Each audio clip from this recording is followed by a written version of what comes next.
ഒമാനിൽ ഡിസംബർ 15 കഴിഞ്ഞതോടെ സുഖസുന്ദരമായ ശീതകാലത്തിൻ്റെ ആ തണുപ്പ് അധികരിച്ചു വരുന്ന സമയമാണ്. അതനുസരിച്ച് പൊതുവേ താപനില കുറയുകയും എല്ലാവർക്കും ആനന്ദം പകരുന്ന കാലാവസ്ഥ എന്ന് തോന്നിപ്പിക്കുകയും, എന്നാൽ ഒമാൻ റോയൽ പോലീസ് പറയുന്ന സുപ്രധാനമായ കാര്യം ഇതിൻ്റെ കൂട്ടത്തിൽ തന്നെ മൂടൽമഞ്ഞ് കൂടുകയാണ്.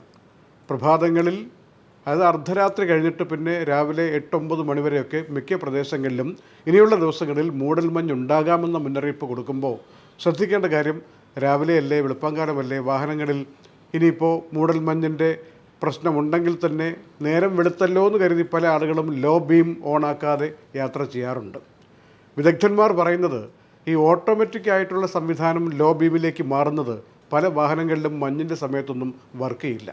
അപ്പോൾ നമ്മൾ സ്വയം അത് ഓണാക്കി ഇടണമെങ്കിലേ മറ്റുള്ളവർക്ക് അത് അറിയാൻ പറ്റുമെന്നാണ്. ഈ ദൂരക്കാഴ്ച പൊതുവേ കുറവായിരിക്കാം ഇത്തരം സന്ദർഭങ്ങളിൽ. മുന്നോട്ട് പോകാൻ പറ്റില്ല എന്ന് കണ്ടാൽ, പ്രത്യേകിച്ച് ബാക്കിലെ പല ലൈറ്റുകളും വർക്ക് ചെയ്യുന്നില്ല എന്ന് കണ്ടാൽ, എവിടെയെങ്കിലും വാഹനം വഴിയരികിൽ സുരക്ഷിതമായ സ്ഥാനത്ത് ഒതുക്കി നിർത്തണം എന്ന കാര്യം പോലും ROP ഇപ്പോൾ പറയുകയാണ്. ഇതൊക്കെ നമ്മൾ അനുസരിക്കാൻ വേണ്ടി, അപകടങ്ങൾ ഇല്ലാതാക്കാൻ വേണ്ടി ഒമാൻ പോലീസ് പറയുമ്പോൾ അതിൻ്റെ ട്രാഫിക് വിഭാഗം വളരെ ഗൗരവത്തിൽ ഈ വിഷയം നമ്മളോട് ഓർമ്മിപ്പിക്കുമ്പോൾ പ്രത്യേക ശ്രദ്ധ ഇക്കാര്യത്തിൽ വയ്ക്കണം. മൂടൽ മഞ്ഞ് വീഴ്ചയുള്ള ഈ ശീതകാലം അപകടരഹിതമായി മുന്നോട്ട് പോകാനാണ് ROP ശ്രമിക്കുന്നത് എന്ന് നമ്മൾ മനസ്സിലാക്കണം.